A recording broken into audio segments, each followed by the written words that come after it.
Hey guys, good morning. It's the morning of day 4, which should be, I guess, Thursday now. I'm 2%. I'm trying to get done in about 150 days to get back home to the kids and the family. So I'm about 2% done. And yesterday was just a whirlwind day for me. I'm going to warn you ahead of time, I could probably fill up 5 of these little videos with you today. There's so much content I wanted to cover. And I'm going to ask of you folks, but I'm going to try to limit it to maybe 2. So when I left off with you guys yesterday, I was kind of battling my first mountain, and it was a mountain, it wasn't a hill, this was a mountain, and it beat me up physically, it beat me up mentally. Luckily, literally, I was looking for any kind of motivation I could to survive. I tried my home run trick where it's 360 feet in a home run, if you know how many home runs till the next bend. I did absolutely look down on my bracelet again. Maria, Jonah's grandmom, got me a bracelet that says believe, and I kept staring at that. And then as the watch my son got me, that he wanted me to have on the journey, and I tried so many things, but the one that kept me going was I kept hearing my son clear as day yelling, "Come on, Dad, you got this," because he really loves his dad and is a supportive little fella. And he said that to me so many times about things, and that's what kept carrying me through. The funny part is, when you go up a mountain, you don't go straight up or straight down. It serpentines, whatever the word is, through the mountain. And that was what was probably the most demoralizing, because in my mind I kept saying, maybe this is the last bend. Once I get to that, I'll be good. And the first time it wasn't the last bend, and the second time it wasn't the last bend, and the 6th time it wasn't the last bend. And I remember kind of the euphoria when I was finally able to crest over the mountain. It was late in the day. One of the things I realized yesterday is that this is not a sprint. I don't have to finish this thing in 6-7 hours. I was able to rest, drink. If I get done at 8 o'clock at night, so be it. That's what this journey is. So that I must have stopped anywhere from 6 to 10 times on the side of that mountain getting up there to kind of get my legs underneath me. Sometimes only for 20 seconds, sometimes for 4 or 5 minutes. Have some water, and but I was determined to get over that mountain one way or the other. I'm not very, I tell people I'm not very dedicated to myself. I'm really not. And, but for other people, I don't know what the triggers in me that I will go the extra mile for other people. But I was getting texts and I was reaching out to some folks saying, hey, I called my buddy Adam and I said, man, I think I'm done. And he like panicked. Like, you mean you're done for today? You're done for the trip? What are you talking about? No, I just mean I'm shot. I had that first, I joked about it in my text. I had that first moment where, I actually said to myself, what the heck was I thinking when I got into this? So anyway, we made it. We made it over the mountain. And I will tell you this, walking downhill, people might think is easy. Walking downhill for me, I won't say was as hard as walking uphill, but it was close. And when you're walking downhill, you got to kind of keep your weight back with this backpack on, and you actually work different parts of the same muscles that you use going uphill. At least when you're going uphill, I can kind of lower my head kind of like a bull charging through the wind. Charging, who am I kidding? Plodding. But with the backpack on and things like that, you lower your head and use the altitude of the mountain, I guess, or the trajectory of the mountain to kind of cut you through it. Going down is a completely different thing. So anyway, the story yesterday really takes a hold for me. I talked to my midday about a young lady that reached out to me, and we kind of had a nice civil discussion about how she perceives me being kind of judgmental, and well, I didn't feel like I was.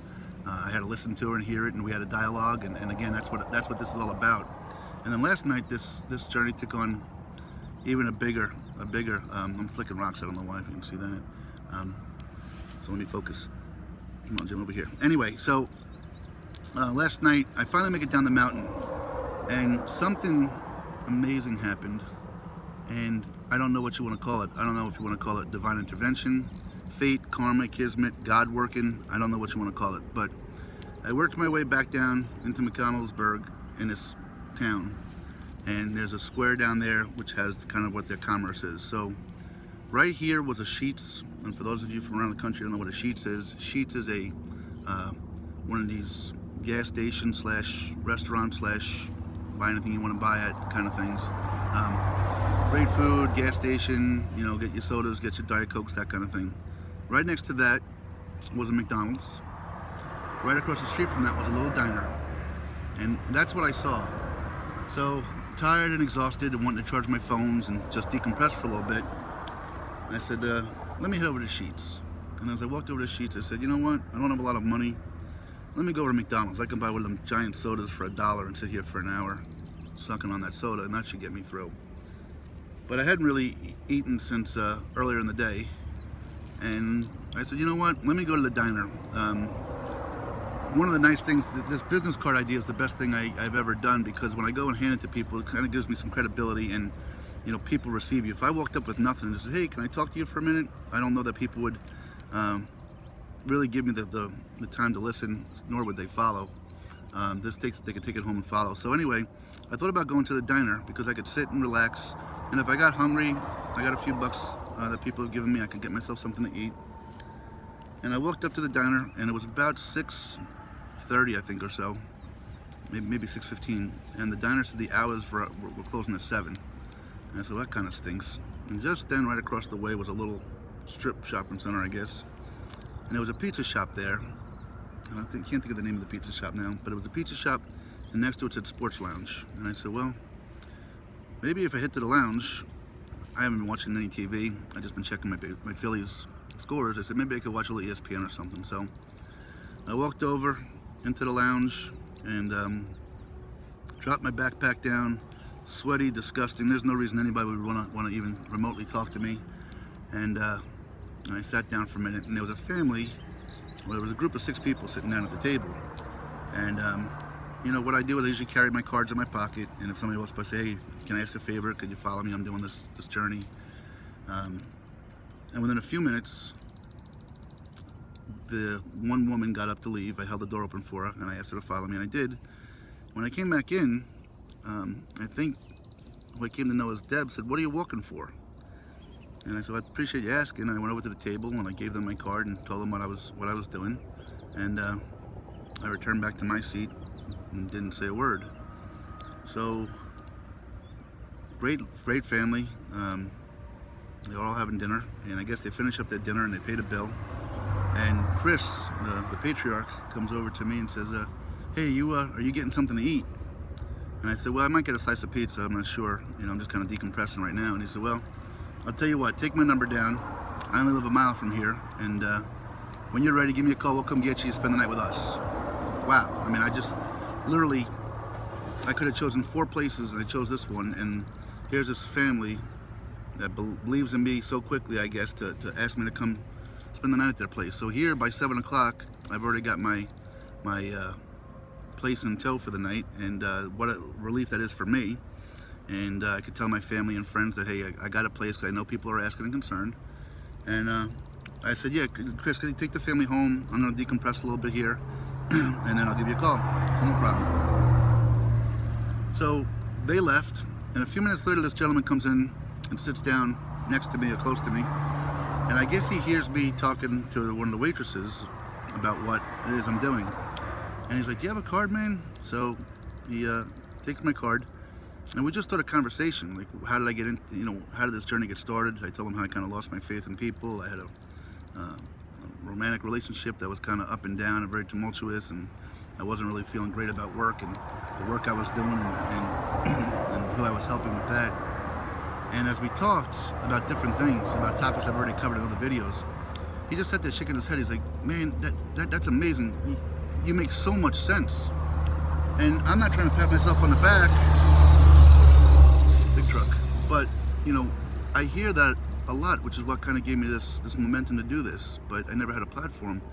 So here I'm talking to this gentleman, and he's telling me about a similar relationship he had, and you know, we're talking about things I've talked about, like suicide and rational minds, and people want to look at it from their rational mind, but they're not inside the irrational person's head. And we talked about my first couple of days, and he just, again, it's so funny because in the real world, you know, alpha males really talk about anything of any content, especially anything emotional. And here's this complete stranger we're talking to, and he introduced himself, and I forgot his first name, but his last name was Eichelberger, and he said, friends call me Ike, so it's nice to meet you, Ike. And he said, hey, do you have any extra shirts? And he didn't have a lot of money, you could tell. And he asked the waitress, said, can you guys take debit cards here?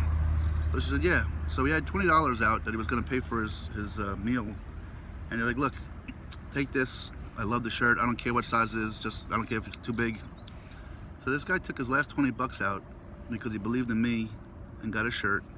And we didn't talk for more than a half an hour. And he was as astounded by it that I was. He's like, you know, I never go out, I never come out, and here I come tonight, and I can't believe I meet this guy.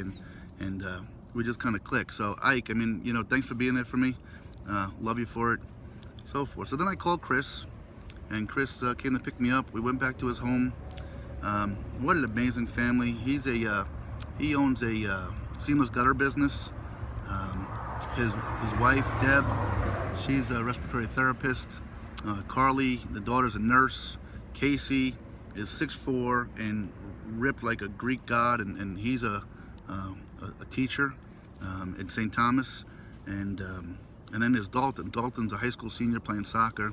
Another good-looking, ripped kid. I don't know why nobody has body fat out here in central Pennsylvania that I meet, but they let me go home, go in, take a shower. They're all sitting on the porch. We came out and we just started talking, and talking like we've known each other for years.